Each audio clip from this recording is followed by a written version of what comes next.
In this video, I'm going to show you how to find your Apple credit card number and the security details that go with it. The Apple Card is great, and the physical titanium card is super simple and nice to have, but if you've noticed, they do not print the card number on it. And sometimes when you're making a purchase that doesn't accept Apple Pay, you're going to need that info. So here's how to find it. There's two ways, one through the Wallet app and another through Settings. Let's start with the Wallet app. Search and then open that.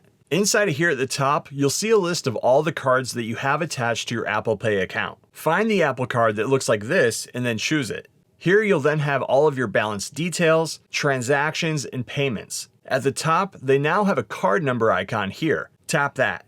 You'll then need to unlock your device with Face ID or whatever you have set up. When you do, you'll then see your full card number, expiration date, and security code. So you can now take that info and then plug it into whatever site or store that you're trying to purchase at. The next way to find this is similar, but you go through Settings if you haven't set up your Wallet app or if you're unfamiliar with it. We'll start by opening the Settings app.